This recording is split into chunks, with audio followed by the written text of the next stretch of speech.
The Celtics dropped Game 2. It's unfortunate. They lost by 10 after you won by 20 in Game 1. It's not the outcome you wanted. The Celtics are 4-6 when they take home games in the playoffs, so they went 1-1 in TD Garden. Now they hop on a plane, they go to Miami, and try to avenge themselves in Game 3. I saw some good, but I saw a lot of ugly. Overall, I saw Erik Spoelstra make a promise to the Boston Celtics and keep it. He told you he was going to come out and the Heat were going to be different for Game 2, and they were. We're going to break down what happened in Game 2 and give our thoughts here. So before that happens, I need you to go on ahead and hit that sub button for me. If you're already subscribed, better yet, turn on your notifications for me because we have 25,808 subs. We're trying to get to 26,000 here. We go live for every single Boston Celtics game. What's even better is that we give our post-game analysis right after that, and we tell you guys everything you need to know, especially when the Celtics win, but even when the Celtics lose. Hit that sub button for me. Let's go on ahead and get into it. Man of the hour was Jaylen Brown, which I'm glad it was one of the Jays. The Jays carried the Celtics. They tried to keep it up, but it took one little run for the Heat, and the Celtics looked like they did in the regular season, down by 10, trying to build themselves back up out of that hole, and it wasn't enough. Brown, 33 points. He had a really big game here when it came to offense. However, on defense, it wasn't my favorite game. 8 boards, 1 assist, 56% from the field, 44% from the three-point line. The only thing I'm going to say about Jaylen Brown is thank God for JB. If there was no JB, this score would be a lot different. Tatum, he tried to keep up with him. Tatum, who came out a dog. We said Tatum's dropping 40. Easy. He had 10 in the first 6 minutes of the game.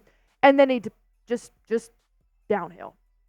You got to keep that dog. You got to stop fighting the refs and start bringing that aggression out onto the court. You got to start hitting your shots. 8 boards, 3 assists, 28 points. You had a triple-double in Game 1, and Tatum went lifeless in the second half. I do not know where Tatum's grit was. I was not understanding how he wasn't able to handle the double team this game than he was in Game 1. It was the exact same defense they were playing on him, but he just wasn't playing better, Smitty. You hit the nail on the head, I guess, about Tatum. Couldn't score at the way that I thought he would be scoring for multiple quarters on end. He started out really hot and just maybe I don't know. Was it him getting taken out there midway through the first quarter after he already had 12 points?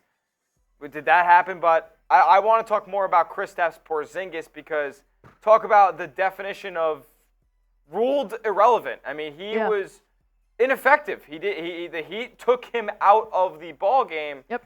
1 for 9 from the field, 0 for 4 from 3. It's not that he shot bad, but he was just essentially taken out. He was not in the equation anymore as far as the Celtics offense goes. They brought defenders to him at the high post whenever he caught it up there. That was the spot that Porzingis was killing from all Game 1, where he would be able to kick it out to shooters when Miami defense would collapse. They had defenders there immediately, made him, they did not switch as much on the pick and roll with Porzingis. They were always had a defender up in his grill. They took Porzingis completely out of the game tonight, and I think that ended up being the difference, Allie. You can't go after Game 1 and say, I don't care about Bam, and then shoot 1 for 9. You can't do that, Kristaps. You were my X factor tonight, and you were a sore mistake on offense. He was MIA. And it's like tough. Miami. And you know what? What wasn't even better was Derek White. Derek White, don't be fooled. It was all right. Don't be fooled by 13 points, though. He had 4 points until the fourth quarter. And I know D. White will go on these slumps on offense, but this is not the time. And I will credit D. White. He does try to bring himself back in to the game in the fourth quarter, and he did. He came back to life. 5 for 8 from the field, 2 for 4. You give me that aggression for 4 quarters, you'll drop 28. That's what I need. I need that from D. White. Jrue Holiday's a different story, though, because when you look at Jrue, this is actually pretty average for a guy that averages 12 points a game.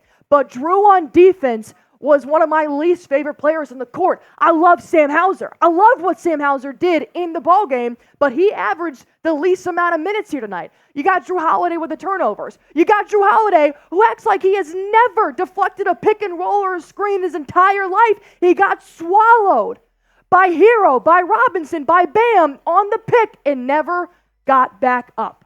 He had a couple of steals. He had a couple of really good steals there. But Jrue Holiday on defense was a big mismatch for me. The Heat could have had anything they wanted on offense with Jrue Holiday in front of them, Smitty. And maybe I might be over-exaggerating on that one. He's an all-defensive player. I'm not crediting what he has done, but what he did in this game was not my favorite. 3 boards, 2 assists, 33%, 25%. He wasn't good. He was late. He was late on a ton of closeouts. He obviously shot inefficiently. So if Jrue Holiday's not playing particularly great for you on defense, he's got to, make up for it with good offense, pull up threes, what have you. So again, not a fan of how he played this time out. So he's got to correct that next game.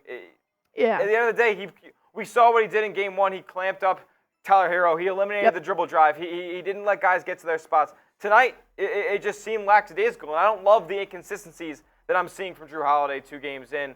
But I know the level he can play at. I just got to pray that he gets back there. So our question here to you guys is, what do the Celtics need to change for Game 3 versus Miami? Obviously, perimeter defense better be your number one. You let them shoot upwards of 55% from the 3, you might as well kiss the playoffs goodbye. I don't think that's going to happen, though, again. Just like how I said in my video yesterday, the Celtics are not going to shoot willingly 44% from the three-point line in Game 2, and they didn't. They shot under 40%. The Heat defense came to play. Celtics defense did not. Comment what you guys would change going into Game 3. Now it's at Miami, and it gets a little bit hotter. While you guys are commenting that down below, I do want to tell you guys, I highly encourage you guys to go check out PrizePicks, the #1 daily fantasy sports app, prizepicks.com/CLNS.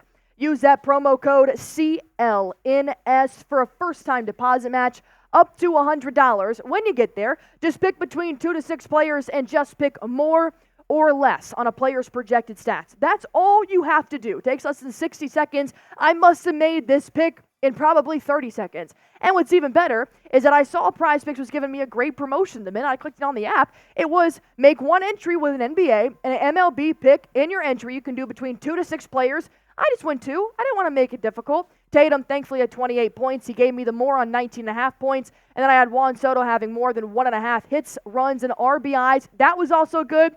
I just won myself $30. I only put in 10. And now I won myself a free entry up to a $50 payout tomorrow for courtesy of PrizePicks. So if you guys want to go ahead and make your PrizePicks, go to prizepicks.com/CLNS. Use that promo code CLNS for a first-time deposit match up to $100. Pick more, pick less. It is truly that easy. PrizePicks.com/CLNS.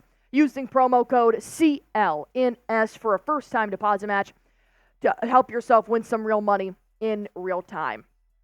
Bam had a great game. Phenomenal game. Double-double, 21 points. He had 24 points against Celtics in Game 1. So Bam has really found his niche kind of in that paint. He loves the floater. He's got a light enough touch to be able to shoot over Kristaps, and Kristaps was no match for Bam. I got no critiques here for Bam Adebayo. He took his chances. Every single shot was down low. His rim protection was great. I think Bam had, hopefully, one of his best games in the series, and KP can go back to doing his thing in the next game. You're going to say you're not worried about Bam? Show me in Game 3, KP. But here's where I told you guys. I told you in Game 2 preview. I told you when we started this stream.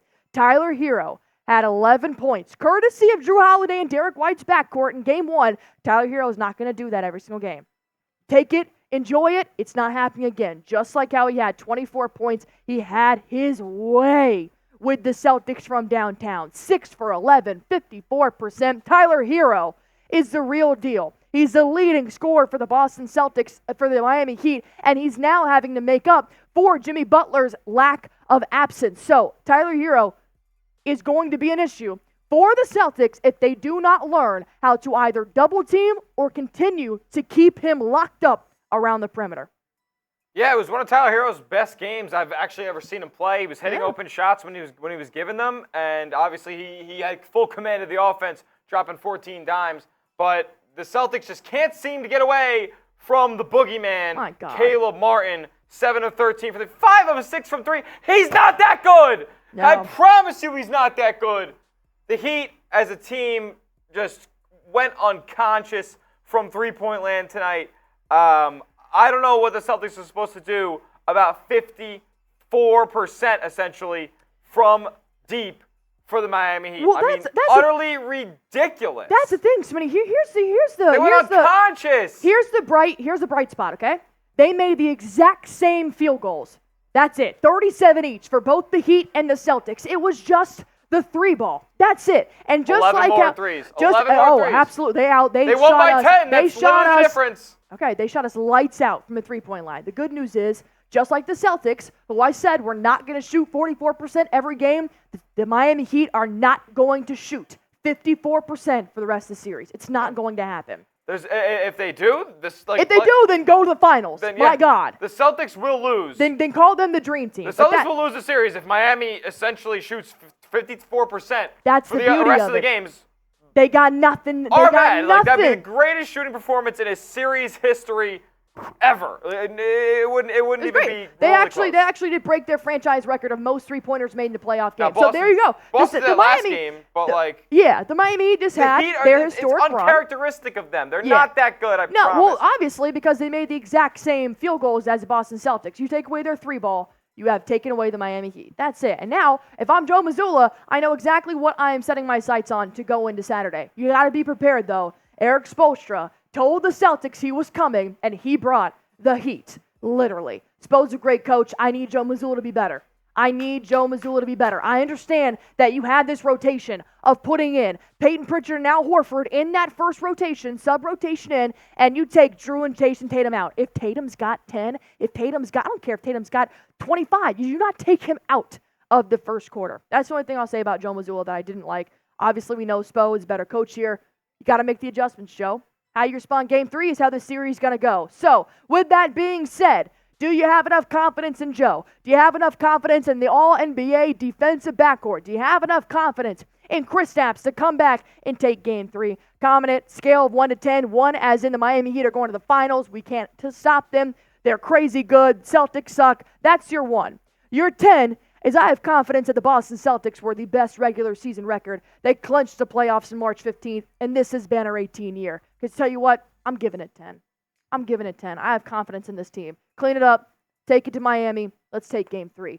If you guys want to join us on Saturday, we'll be live. Even if you're watching the NFL Draft, take a break. Come watch us here on Celtics Today by Chat Sports. Hit that sub button. News, rumors, game analysis, and live. Can't be better than that. Hit that sub button for me.